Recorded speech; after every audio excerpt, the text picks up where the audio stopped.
오늘 이 본문의 말씀을 여러분들 다 알고 계십니다. 주는 그리스도시요 살아계신 하나님의 아들입니다. 베드로가 그렇게 고백했습니다. 예수님은 거기에 대해서 크게 기뻐하셨어요. 그리고 이것을 알게 하는 이는 혈육이 아니다, 인간이 아니다. 이것은 계시의 영역이다. 하나님 아버지께서 너에게 그것을 알려주신 것이다 라고 인정해 주셨어요. 그리고 베드로에게 그 신앙의 고백 위에 주님의 교회가 세워질 것을 말씀하시고 천국의 열쇠까지 주셨어요. 그러면 여러분 대단한 것 아닙니까? 그렇죠? 근데 예수님께서 뜬금없이 이렇게 말씀하시는 것입니다. 우리 같이 한번 21절을 읽어보겠습니다. 이때로부터 예수 그리스도께서 자기가 예루살렘에 올라가 장로들과 대제사장들과 서기관들에게 많은 고난을 받고 죽임을 당하고 제3일에 살아나야 할 것을 제자들에게 비로소 나타내시니. 여러분 지금 굉장히 분위기 좋잖아요. 그렇죠? 분위기가 완전히 지금 고공행진을 하고 있지 않습니까? 정말 그 소위 말하면 그런 지지율 100% 막 이렇게 막 되는 거 아니에요.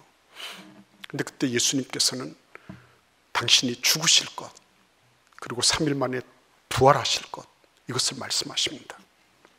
제자들은 난리가 났습니다. 제자들 난리 났습니다. 왜요? 지금까지 잘 나갔는데, 그렇죠? 괜찮았는데, 좋았는데 왜 예수님이 이런 분위기 파악을 못 하시고 왜 이런 엉뚱한 말씀을 하실까? 베드로를 위시해서 제자들은 전혀 이해가 되지 않았습니다. 예수님 그렇게 말씀하신 까닭이 있죠. 흔히들 얘기하듯이 그래요. 이런 신앙 고백의 바탕 위에서만 고난을 이겨낼 수 있어요. 진짜 신앙인이냐 아니냐 하는 것을 보려고 하면 그 사람 고난 받을 때 보면 알아요. 진짜 그 사람이 참된 신앙이었느냐, 그 보면 사람들의 일반적인 생각, 통념, 상식에서 벗어난 어떤 일들이 일어날 때 보면 금세 알 수 있어요. 진짜 신앙이었느냐 아니었느냐 하는 것은. 근데 여러분 꼭 그것만을 가지고서 예수께서 이렇게 말씀하셨을까요? 그렇지 않다고 봅니다. 예수님은 베드로가 신앙 고백한 것에 대해서 그 진위를 알고 싶으셨을 거예요. 그렇죠? 너가 지금 신앙 고백하는 거하고 너의 현실이 진짜 일치가 돼 있느냐, 그거 알고 싶으신 거죠. 그거 알고 싶으신 거예요. 베드로가 뭐라 그랬습니까? 주는 그리스도시요 살아계신 하나님의 아들입니다. 그리스도십니다. 주님은 우리의 모든 인간의 죄악들을 다 걸머지시고 구원해내실 구원주십니다. 그리고 하나님의 아들이십니다. 이 안에 뭐가 있어요? 영원의 속성이 들어가 있잖아요. 하나님의 아들이십니다. 그 말은 하나님이십니다는 말과 같은 말이에요. 하나님은 영원하신 분이에요. 그래서 예수님께서 물으신 겁니다. 너 진짜 너의 신앙 고백하고 너의 현실이 맞니? 물으신 거예요. 그 물으신 것이 뭐예요? 내가 곧 예루살렘에서 장로들과 대제사장들과 서기관들에게 죽임을 당하고 그리고 제3일에 살아나야 할 것이다. 이 말씀이었어요. 그런데 베드로가 금세 바닥을 드러냈죠. 22절과 23절을 같이 읽어보겠습니다. 베드로가 예수를 붙들고 항변하여 이르되 주여 그리 마옵소서, 이 일이 결코 주께 미치지 아니하리이다. 예수께서 돌이키시며 베드로에게 이르시되 사탄아 내 뒤로 물러가라. 너는 나를 넘어지게 하는 자로다. 내가 하나님의 일을 생각지 아니하고 도리어 사람의 일을 생각하는도다 하시고. 그렇습니다. 예수님은 베드로가 이렇게 항변해서 나올 줄을 아마도 알고 계셨을 것 같아요. 왜 항변했을까요, 여러분? 베드로가 죽음이 끝이니까. 예수님 따라다니면서 지금까지 좋았어요. 죽은 자 살리시고 병든 자 고치시고 귀신 쫓아내시고, 그죠? 모든 경제적인 문제들, 떡 5개 물고기 2마리 가지고도 다 먹이시니까 이거 대박이죠. 대박이에요. 예수님 함께 붙어 다니면은 굶을 일은 없는 거예요, 최소한. 그죠? 인기 좋았죠, 예수님이. 본인들도 덩달아서 같이 넘어갈 수 있는 거예요. 그럼 괜찮죠. 근데 지금 예수님이 돌아가신다니까, 뭐예요? 지금까지 좋은 세월이 다 끝난다는 거예요. 지금까지 좋은 세월이. 이제까지 자신들이 가지고 있었던 모든 세계관이 다 이제 종국으로 마치게 됐다 하는 것을 의미하는 거였어요.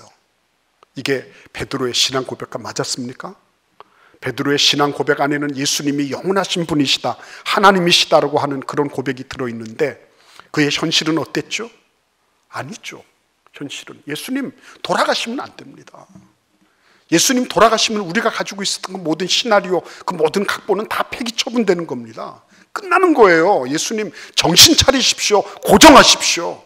이런 소리 지금 하고 있는 거죠. 참 안타까운 거죠. 믿음하고 현실이 다른 거예요. 우리의 믿음은 우리의 자녀들이 잘 자라기를 바라요. 그러나 수련회 보내기는 원치 않아요.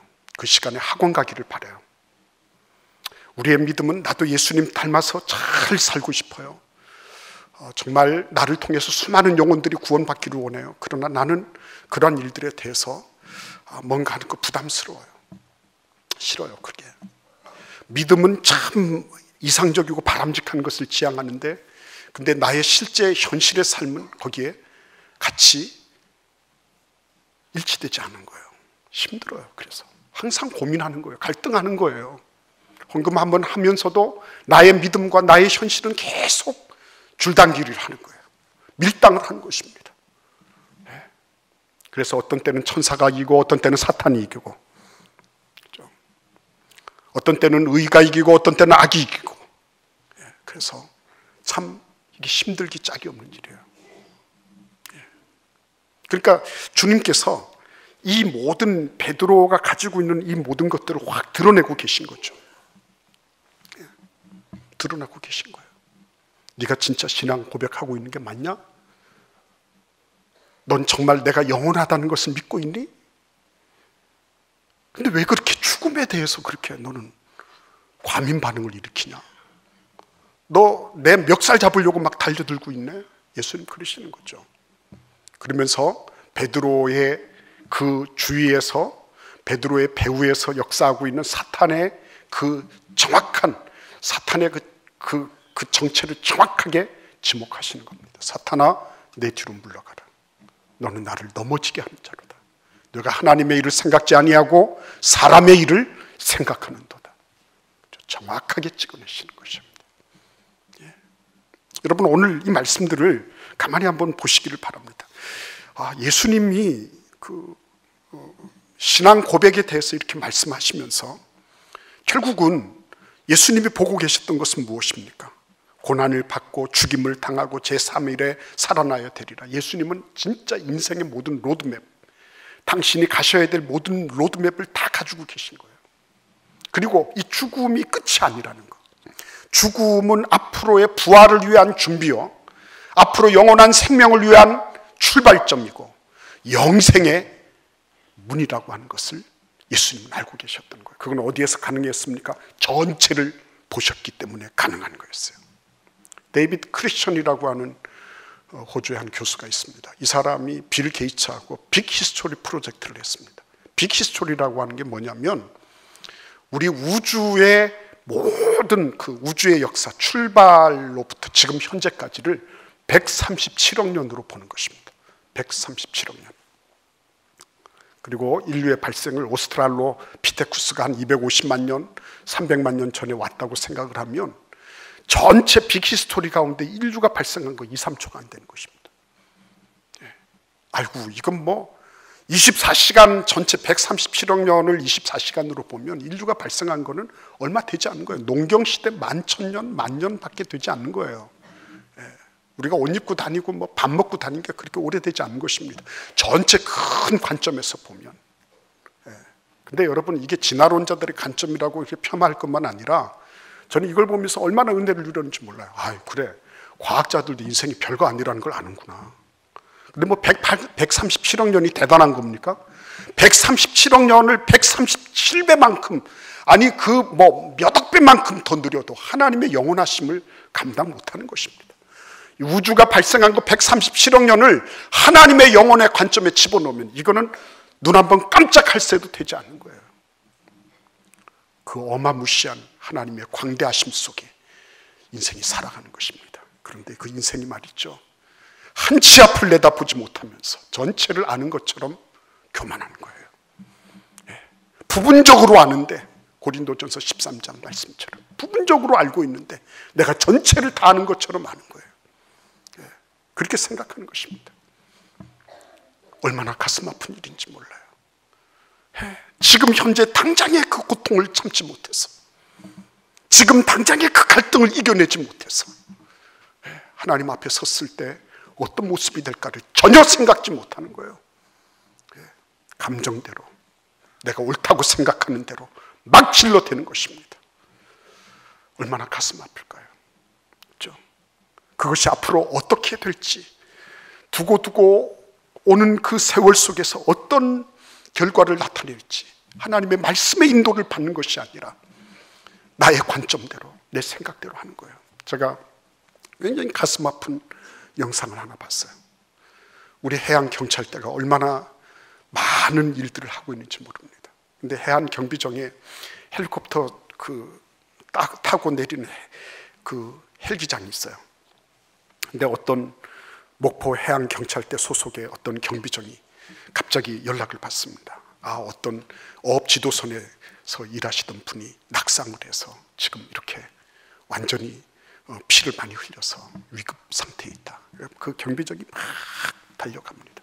그 헬리콥터도 마침 왔어요. 그래서 그 지도선에서 그 다친 분을 이렇게 이끌고 그래가지고 헬리콥터로 이송을 해서 응급처치를 하러 목포로 보낸 겁니다. 근데 그게 그날 오후에 있었던 일인데요. 저녁 때에 갑자기 긴급 그 타조를 받습니다. 해양경찰대 소속 헬리콥터가 한 대 그 가고도 주변에서 추락을 했다는 거예요. 그 기장 2사람, 응급구조사 1사람, 정비사 1사람, 4사람이 실종됐다는 거예요. 알고 보니까 그 가고도에 아까 왔던 그 헬리콥터가 저녁 때 다시 출동했다가 그런 일을 경고를 당한 거였어요. 주민들이 얼마나 가슴 아파하는지 말이죠. 조금 전에 그렇게 그 사람을 싣고 목포까지 병원으로 이송을 했는데 그 비행기가 다시 또 저녁 때 일이 있어가지고서 다시 출동을 했다가 그런 일을 당한 거예요. 모르는 거죠. 우리가 인생이 어떻게 되는지 누가 압니까? 모르는 거예요.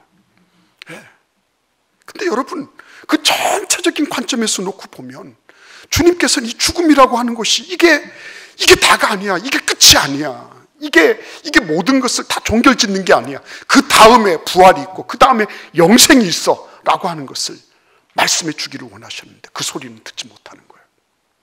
거기 인식의 한계가 있는 거예요. 인간이 가지고 있는 모순이 있는 거예요. 자가당착적인 그런 자기의 교만이 그 안에 들어있는 거예요. 알기는 뭘 합니까 우리가? 여러분, 우리가 아는 것을 뭘 얼마나 많이 안다고 얘기할 수 있겠습니까? 근데 이렇게 베드로는 큰 소리를 쳐놓고 그 다음에 예수의 말씀을 듣는 것입니다. 예수님 뭐라고 말씀하세요? 왜 전체적인 관점을 가지지 못하는지 아느냐? 24절을 같이 읽어보겠습니다. 이에 예수께서 제자들에게 이르시되 누구든지 나를 따라오려거든 자기를 부인하고 자기 십자가를 지고 나를 따를 것이니라. 여러분, 십자가 앞에 뭐가 있습니까? 자아가 있네요. 자아가 있네요. 자기를 부인하지 않으면 십자가 지고 뭐 이런저런 소리, 그거 전부 다 아니다. 신앙 아니다. 직분 아니다. 그 사람이 뭘 직분 가지고 있으면 뭐합니까? 자아를 하나 죽이지를 못하는데, 자기를 부인하지 하나 하지를 못하는데, 근데 어떻게 해서 십자가까지 칠 수 있겠어요? 내 자아가 단데, 내가 모든 것이 내 중심인데. 베드로를 정확하게 보신 거죠. 예수님은 베드로를 간파하고 계신 거예요. 베드로 안에 들어있는 성공주의, 예수 그리스도와 함께 누리고자 하는 그 성취 지향, 인간적인 그 모든 것들, 자기 만족, 이런 것들을 예수님 간파하고 계신 거죠. 그래서 네가 진짜 신앙 고백하고 있느냐, 네가 진짜 나를 따르려고 하느냐, 그렇다면 너는 자기를부터 먼저 부인해라. 자아가 손상되어 있음을, 내 자아가 왜곡되어 있음을, 편향되어 있음을 인정해라. 주님께서 그렇게 말씀하시는 거예요. 그래서 여러분, 중요한 말씀하십니다. 25절을 같이 읽어보겠습니다.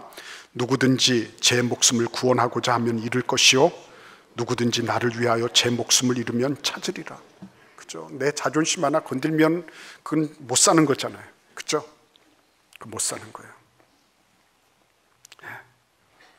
근데 전체적인 관점을 놓고 보면 그렇게 그게 중요한 일이 아니에요. 스데반이 죽을 때 여러분 알고 계십니까? 사도행전 7장을 여러분이 보십시오. 하나님께서 성령으로 그의 눈을 열어주셨습니다. 주변에 그 많은 사람들이 스데반의 설교를 듣고 다 감동했습니다. 그러나 그 사람들 가운데는 스데반을 죽이기 위해서 눈을 번뜩이면서 이를 갈면서 달려든 그런 사람들이 있었습니다. 그때 하나님이 스데반의 눈을 열어주셨습니다. 주님의 영광의 보좌가 있고 그 보좌 우편에 예수 그리스도가 서 계신 것이 보였어요. 이게 이제 전체가 보이는 거죠. 하나님께서 전체를 보여주신 거예요. 사람들이 달려들어서 그를 돌로 찧어서 돌로 내리쳐서 죽이기 시작했습니다. 근데 스데반이 뭐라 그럽니까? 주여, 저들을 용서해 주십시오. 그들이 하는 것을 알지 못하기 때문입니다. 근데 그렇게 할 수 있었던 이유가 어디 있어요? 전체를 봤어요. 전체를. 내가 지금 죽고 있는 게 이게 죽는 게 아니구나. 그런데 내가 죽기 전에 해야 될 일들은 뭐예요? 그들에 대해서 하나님의 자비를 구하는 거였어요. 그들이 하는 짓을 자기들이 모르는 거예요. 지금 이 스데반, 자기들의 감정을 건드리고 자기들의 종교적인 기득권을 앗으려고 하는 스데반에 대해서 그들은 지금 당장 응징하면 다 되는 줄 알았단 말이에요. 근데 그런 부분적인 그런 삶을 살아가는 사람들을 향해서 스데반은 전체적인 관점을 가지고 있었습니다. 영혼의 관점을 가지고 있었습니다. 내 영혼을 받으시옵소서. 주여, 이 죄를 그들에게 돌리지 마옵소서. 그렇죠? 이 스데반의 그런 마지막 말이었습니다. 왜요? 전체를 봤기 때문이에요. 웅당할 필요가 없어요. 다 죽을 거예요.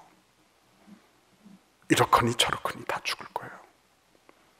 암으로, 순환기 질환으로, 치매로, 이런저런 모습으로 다 죽을 거예요. 그러나 우리가 지금 현재 우리 눈에 보이는 그것으로 끝나지 않고 그 너머를 볼 수 있기 때문에, 그래서 우리에게는 너무너무 큰 은혜가, 복이 있는 거예요. 이 복을 누릴 줄 아는 게 필요한 거예요. 하나님, 지금 보이는 이것이 전부 다가 아닌 줄 압니다. 이것이 모든 것을 다 결정 짓는 것이 아닌 줄 압니다. 하나님, 큰 관점, 영원한 관점으로 보게 해주십시오.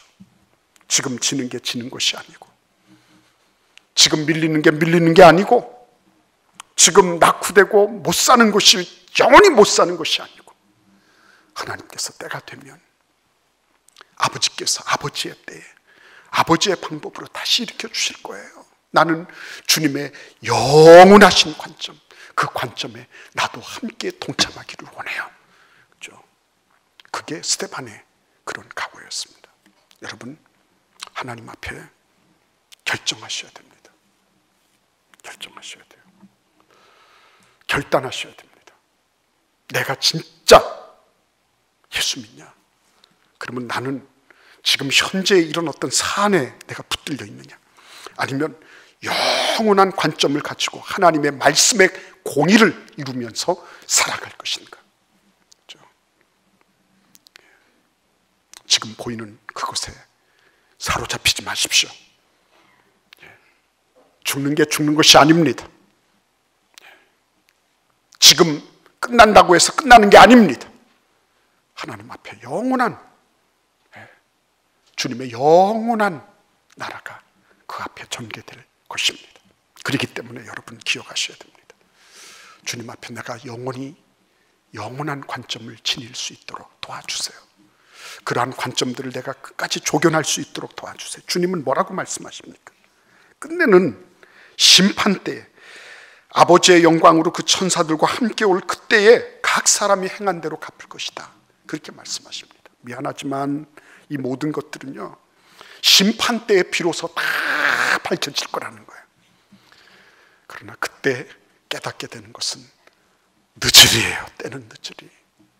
때는 늦으리. 그래서 우리가 하는 게 뭡니까? 하나님의 말씀을 붙잡고 그때그때마다 매일 매 순간마다 하나님이 나에게 주시는 그 말씀을 따라 내 삶을 교정하고 새롭게 수정하고 보완하면서 가는 거 아니에요. 그렇죠? 말씀 속에서 교훈과 책망과 바르게 함과 의로 교육하기에 유익한 그러한 자료들을 얻는 거잖아요. 그렇죠? 그래서 우리는 행복한 거예요. 얼마나 감사한지 모르겠어요. 저도 뭐 언제 어떻게 죽을지 모르겠어요.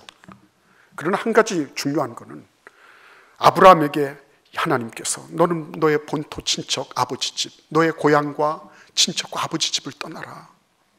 그렇게 하셨을 때 뭐 가나안 땅이라고 딱 찍어서 말씀하지 않으셨어요. 그렇지만 아브라함은 하나님께서 가르쳐 주신 그 방향대로 간 거예요. 저도 어떻게 뭐 저의 최후가 될지 몰라요. 그러나 분명한 것은 나는 주님께서 저를 이끌어 주시는 방향대로 매일 매 순간 주님의 인도하심을 따르고자 합니다. 하나님, 내 방향이 잘못되어 있을 때 말씀으로 가르쳐 주시고, 하나님, 내 방향이 옳을 때는 어떤 힘이 들고 어려운 일이 있더라도 그 길을 걸어갈 수 있도록 도와주세요. 그게 제가 하나님께 드리는 기도예요. 여러분, 주님 앞에 방향이 맞습니까? 지금 올바른 방향으로 살아가고 계십니까? 내가 전모를 다 알지 못하고 전체를 알지 못하고 내가 하나님의 심판대 앞에 설 것을 여러분 믿고 계십니까? 그러면 주님 앞에 됐어요. 걱정할 거 없어요. 그대로 사시면 되는 거예요. 기도하겠습니다. 주님, 오늘 저희들을 불러주셨습니다.